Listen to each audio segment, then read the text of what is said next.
Alors je suis très content, je reçois notre ami Xavier Poussard. Comment vas-tu, cher Xavier? Bonsoir Mike, bonsoir Myriam, bonsoir à tous. Bah écoute, ça va. Tu vois, de retour des États-Unis et pour le nouveau, pour la réponse qu'on adresse à l'Élysée après leur réponse. On avait diffusé les photos d'enfance de Jean-Michel Trogneux, c'est-à-dire de Brigitte Macron, en décembre 2023, entre décembre 2023 et février 2024. Donc on a vu leur réponse. Qui a été, je dois dire, extrêmement violente, avec la mise en place dès janvier 2024 d'un, on pourrait appeler un cabinet noir à l'Élysée, avec le recrutement comme directeur de cabinet à la présidence de la République du préfet Patrice Faure, qui vient de la DGSE et qui a été en charge de dossiers comme de la Nouvelle-Calédonie, et qui est spécifiquement chargé de l'affaire Jean-Michel Trogneux, Jean-Michel Trogneux n'étant officiellement que le frère de Brigitte Macron. Donc on ne comprend pas bien pourquoi on recrute comme directeur de cabinet de la présidence de la République un préfet qui s'est occupé de la Nouvelle-Calédonie, qui vient de la DGSE, etc., pour gérer des types qui diffusent des photos d'enfance du frère de la première dame. Tout ça n'a aucun sens. Et c'est Le Monde qui l'a révélé. D'ailleurs, je pourrais expliquer pourquoi Le Monde l'a révélé, mais Le Monde a révélé ce fait important et central, sinon on comprend rien. Et donc, en fait, des réunions sont organisées à l'Élysée, sous l'égide donc de ce Patrice Faure, directeur de cabinet de la présidence de la République, réunion regroupant le cabinet militaire, c'est-à-dire le cabinet militaire de l'Élysée est dirigé par le chef d'état-major particulier du président de la République, les avocats de Brigitte et Emmanuel Macron.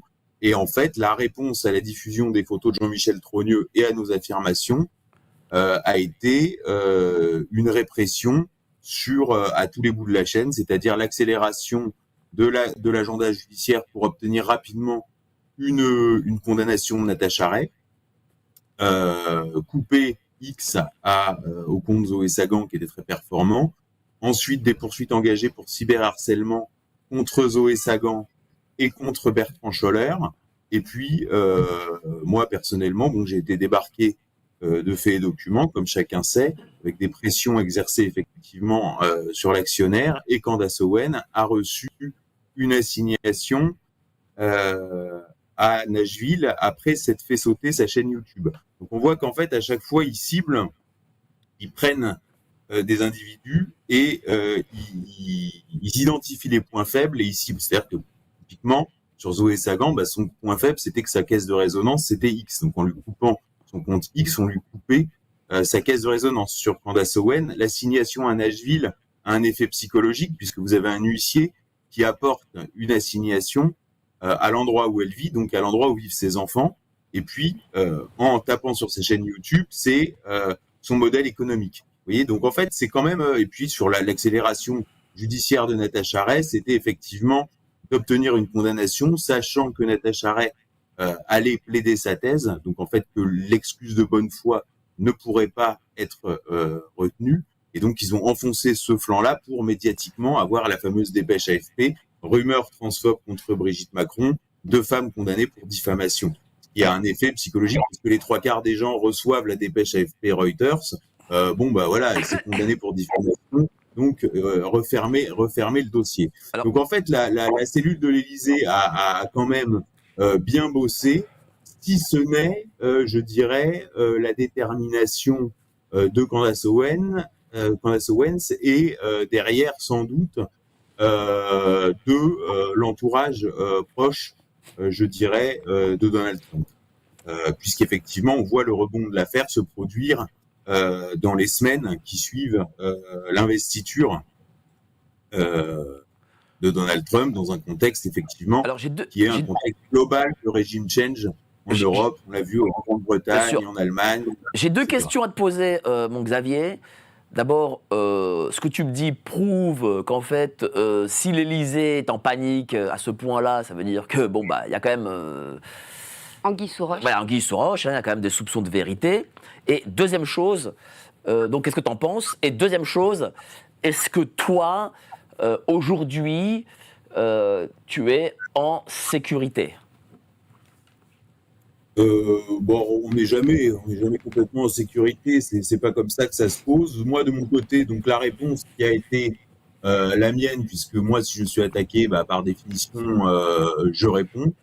La réponse qui est la mienne à cette attaque, c'est effectivement ce livre qui est aujourd'hui un best-seller aux États-Unis, qui s'appelle Becoming Brigitte, dont la version française Devenir Brigitte est en cours de validation. Alors, il faut quand même savoir que j'ai rendu les 2 manuscrits aux États-Unis et en France au même moment, et il faut juste savoir que le décalage tient aux pesanteurs administratives françaises, parce que j'ai quand même voulu qu'il soit édité en France pour qu'il soit effectivement accessible aux libraires. Donc, vous pouvez déjà le commander en prévente sur xavierpoussard.com et donc ce livre sera mis en vente, j'espère, dans les heures qui viennent. Normalement, ça aurait dû être aujourd'hui, voilà, tout simplement.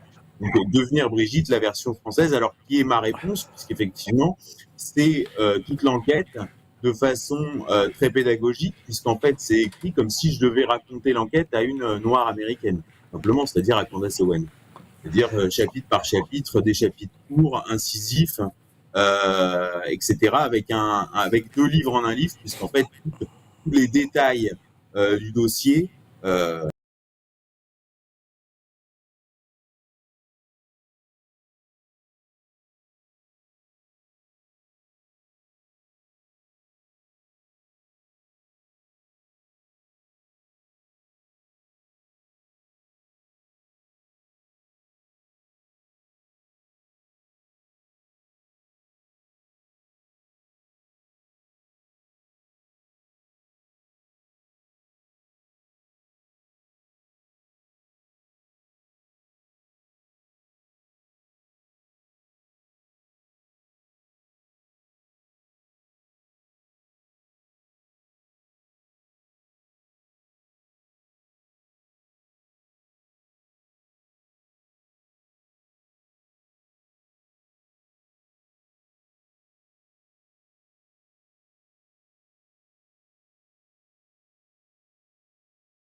sont passés par le système des notes de fin de chapitre. Ce qui fait effectivement que quelqu'un qui voudrait comprendre l'affaire, je dirais rapidement, en a pour à peu près 3 heures de lecture. Et le type qui veut se plonger à fond, bah, il peut aller piocher dans les notes de fin de chapitre pour avoir effectivement tous les détails, toutes les sources. Et donc ce document pourrait être utilisé, par exemple, dans le cadre d'une commission d'enquête parlementaire, pourquoi pas, ne désespérons pas. Pourrait être utilisé devant la justice, parce que c'est aussi une offre de preuve.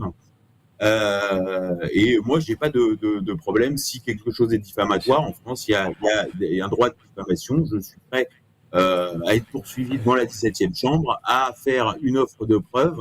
Mais cela dit, je ne vois pas pourquoi je serais placé en garde à vue, pourquoi je serais incarcéré dans le cadre d'un procès de presse devant la 17e chambre. Je précise d'ailleurs que le fait que l'information soit sortie dans le monde, il faut bien comprendre que c'est un vrai coup de canif que donne le monde au Macron. C'est un vrai caillou dans la chaussure, parce que comme je le dis, cet article peut être brandi par les avocats et de Zoé Sagan et de Natacha Ray comme une intervention de l'exécutif sur le judiciaire, puisque en France, selon la mythologie républicaine issue de Montesquieu, il y a une séparation, ce qu'on appelle une séparation des pouvoirs. Si Brigitte Macron se sent cyberharcelée ou diffamée en tant que personne, elle a tout à fait le droit.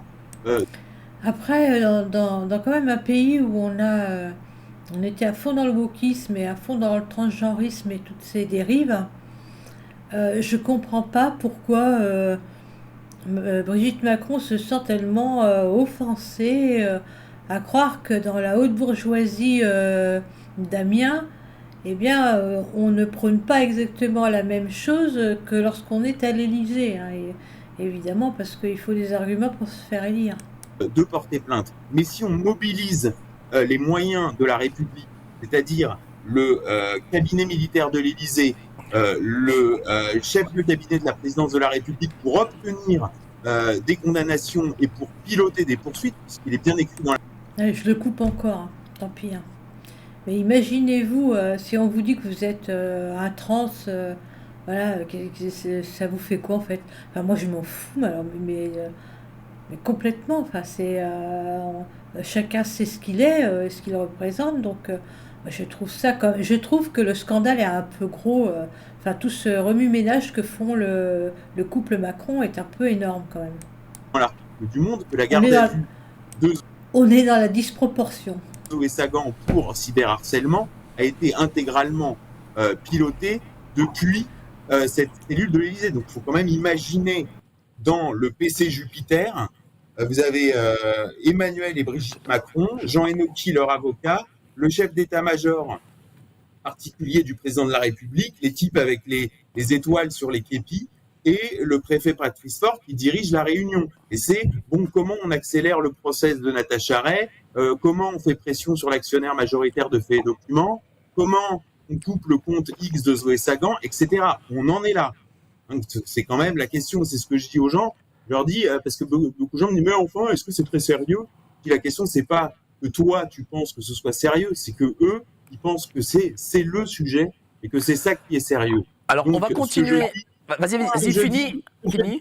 C'est que ce livre est aussi une offre de preuve que je suis prêt à présenter devant la justice et je dis que voir pourquoi ça vient du Monde, parce que il faut se rappeler que la journaliste donc qui écrit l'article, c'est Ariane Chemin. En fait, l'article est co-signé, il s'inscrit dans une série plus large sur le règne d'Emmanuel Macron et sa pratique du pouvoir. Il est signé par 3 journalistes du Monde. Ça s'appelle Le Président et son double. Et cet épisode de cette série du Monde, parce que finalement sur les Macron, tout le monde a envie de faire des séries, hein, de Candace Owen jusqu'au Monde. En fait, on ne sait pas trop par où prendre le bout. Donc on est tenté de faire une série. C'est une saga.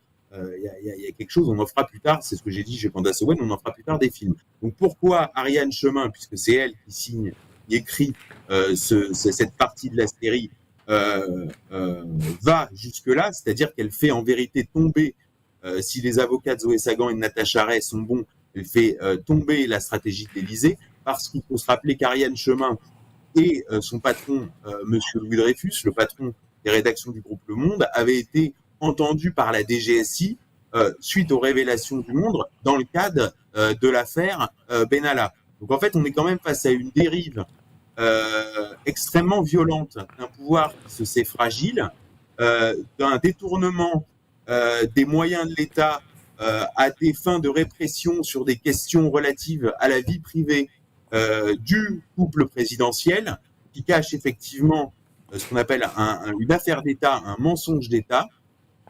Et donc, voilà. Tu me demandais. On va revenir. La sécurité, voilà où on en est aujourd'hui. Voilà, je te remercie, cher Xavier. On va revenir à l'interview. C'est ce livre, Devenir Brigitte, déjà en vente sur xavierpoussard.com, qui permet à n'importe qui, en quelques heures, de se faire une idée très précise et très sourcée du dossier, qui peut être utilisé dans le cadre d'une commission d'enquête parlementaire, qui est à la fois une offre de preuve, qui peut être utilisée par la justice, qui peut être utilisée par d'autres journalistes qui voudraient poursuivre effectivement l'enquête et traiter l'enquête de façon honnête. Et je dis à tous les journalistes, bah voilà, avant de qualifier l'affaire de fake news, vous verrez dans le livre, il y a des documents. Lisez ce livre. Voilà. Il y a des documents qui sont signalés, n'importe quel citoyen peut y avoir accès.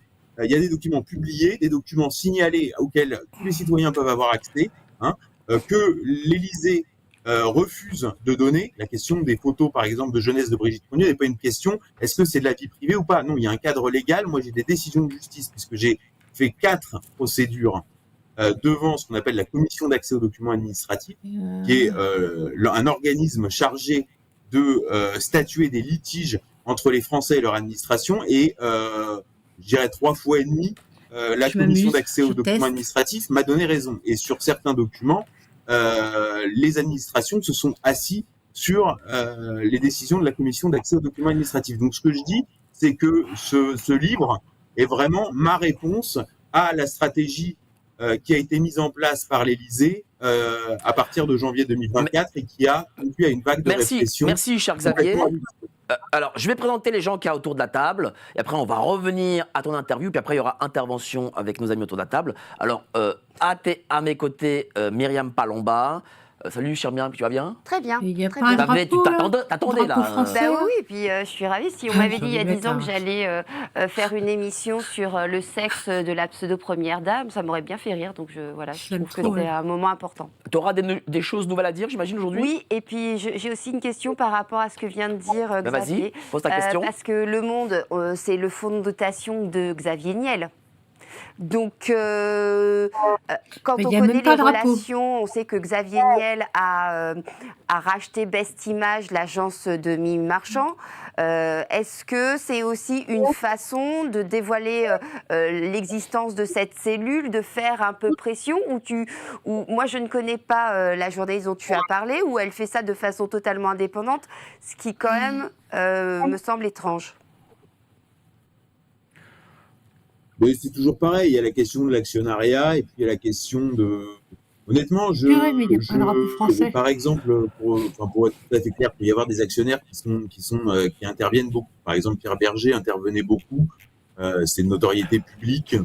Par exemple, Pigasse avait une dent contre Macron. Ça s'est pas forcément ressenti sur la ligne éditoriale du Monde. Xavier Niel effectivement est propriétaire du Monde. Mais cela dit, quand il y a eu le rapport, par exemple, sur le fait que les serveurs DL-Free, donc de Xavier Niel, C'est quoi, était ça? Xavier Niel hébergeait Non, mais 48% sérieux. du trafic de fichiers pédopornographiques sur Internet au niveau mondial. Il y a eu un rapport d'une ONG canadienne qui a été repris par la presse. Le Monde l'a repris. Moi, je vois quand même que Le Monde, sous la direction de Louis Dreyfus, a quand même été à la manœuvre sur l'affaire du Il n'y a Hamel, pas un drapeau qui a français ébranlé ou et je rêve? Sciences Po, et Le Siècle, et l'Institut Montaigne. Voilà. Ensuite, on peut discuter de la ligne éditoriale. Non, c'est pas la question. Mais je pense pas que la direction du Monde soit Bon, bah, foncièrement tant pis, je vais malhonnête. mettre Je autre pense chose que alors. les Macron en ont agacé plus Qu'est-ce d'un, que je vais mettre? que c'est pas normal que le directeur d'un journal et une journaliste soient convoqués à la DGSI pour avoir sorti une affaire sur le garde du corps du couple présidentiel. Et je pense que les Macron se sont attirés tellement d'inimitié dans toutes les strates de la société que ça vaut quand même le coup de pousser, parce que je le dis, le jour où la chute commencera, tout le monde s'y mettra. C'est-à-dire que voilà. Et donc en fait, l'idée, c'est effectivement, moi, l'idée que j'ai derrière la tête depuis le début, c'est de créer les conditions d'une ouverture de la boîte de Pandore. Merci, cher Xavier. Dis-moi, J'ai trop envie d'emmerder le monde, j'ai par le envie de début. mettre un Voilà, on truc va venir maintenant sur l'affaire. LGBT Comment vu ça qu'il n'y t'est a pas de venu d'enquêter de sur drapeau. le couple Macron? Mais il n'y a pas non plus. J'ai En fait, il n'y a rien. déjà raconté ça à plusieurs reprises. C'est-à-dire que moi, je fais des biographies. Ça me vient pas à l'idée de raconter n'importe Tiens. quoi sur les gens. Moi, je fais ce qu'il y a. Voilà. Cela dit, moi, quand je lisais les Ah, je vais papiers pourrir ou ma chaîne avec ça. les choses sur Brigitte Macron, il y avait un côté toc. Si tu veux, c'est comme quand tu fais beaucoup de portraits. Après, tu lis des portraits de presse, tu lis des livres biographiques. C'était un peu comme, tu sais, tu sais, quand tu fais des brocantes, tu sais, à 5 heures du matin, tu déballes ton stand et il y a les marchands qui passent avec leur lampe de poche, ils voient tout de suite sur un stand ce qui est de la drouille ou ce qui est de la, ce qui est de la valeur, quoi. Et là, quand on lisait les livres sur Brigitte Macron, non seulement il y avait beaucoup de choses qui étaient contradictoires, qui semblaient être réécrites, et en plus, ça semblait vraiment toc, avec des éléments de langage.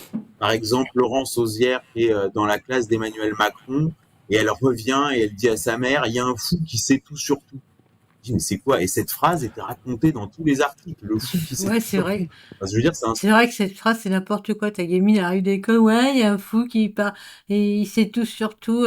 Mais franchement, mais qui raconte ça à ses parents en rentrant? Ouais, j'ai vu. Mais non, c'est tellement n'importe quoi. Ou c'est elle qui fait la, comment on dit là? Ah, dites-moi là, je perds mon vocabulaire. Comment on dit là quand quelqu'un ramène une fille pour quelqu'un d'autre? Là, je sais plus là. Un, ah, je sais plus. Ah, j'ai plus le nom. slogan publicitaire, c'est il est fou à Flelou, quoi. C'est pas une biographie, c'est un truc qui sort d'agence de Ah, j'ai com. trop envie de Et, fumer. des éléments de langage, enfin, tout semblait être des éléments de langage. Le coup de tous les lycéens était amoureux d'elle. C'est-à-dire qu'au début, il y avait effectivement pas les photos de Brigitte Macron quand elle était prof, et on nous racontait partout. Bah tiens, on va Il y montrer une avait photo quand elle était prof, tiens.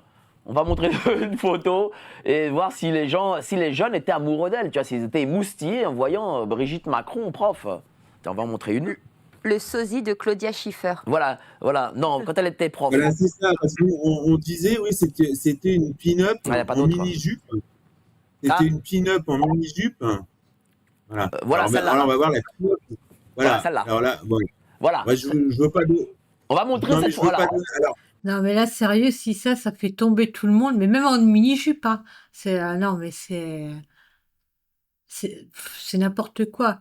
Non, mais il y a un autre truc avec Macron, hein, qu'il soit tombé amoureux d'elle, il y a autre chose. C'est pas pour son physique, en tout cas. Non, mais ça va pas. C'est peut-être parce qu'il était en manque de mère, j'en sais rien. Il y a des mecs comme ça qui sont pas finis. Ils prennent une gonzesse et ils prennent pour leur mère, quoi. Ils sont pas finis, ils ont un grain. alors celle-là, elle est importante. Tu vas voir pourquoi. Mais je veux pas donner l'impression de s'acharner Il a trouvé un sur drapeau, le lui. physique. Parce que, voilà. Mais en même temps, une Merde. fois qu'on a expliqué aux journalistes que effectivement tous les lycéens étaient amoureux d'elle parce que c'était une pin-up en mini-jupe, hein, surtout que ça cache quand même que c'est une rencontre qui a lieu quand il a 14 ans, quoi. Moi, je sais pas si.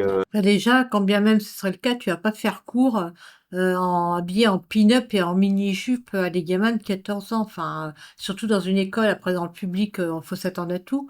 Mais dans une école privée, c'est pas possible normalement. Ça n'existe pas.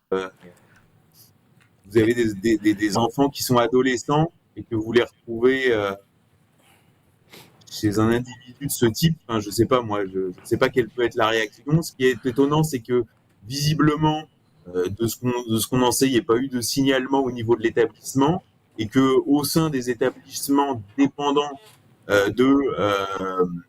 je dirais des jésuites, Brigitte Macron, par la suite, est grimpée elle a fini à Saint-Louis-de-Gonzague, à À Franklin. Gonzague.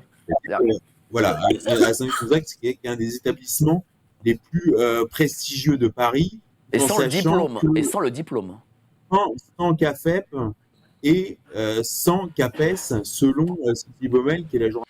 Oui, mais elle l'a suivi parce qu'en fait, lui, ils l'ont écarté justement quand ils ont vu qu'ils sortaient ensemble. L'école, là, la Providence, bah, elle lui a dit bon, bah, falloir un petit peu dégager de là parce que ça a posé problème. Donc, il est parti et c'est elle qui l'a poursuivi comme une malade, comme une psychopathe, hein, qui l'a poursuivi jusqu'à, je sais pas si c'est Paris ou quoi, mais tout le monde était au courant, hein, même le voisinage, hein, parce que j'avais vu une émission où ils interrogent le voisinage et la voisine a dit oui, bah oui, mais enfin ça nous regarde pas. Bon, bah après, voilà, c'est vrai que ça nous regarde pas en fait, hein.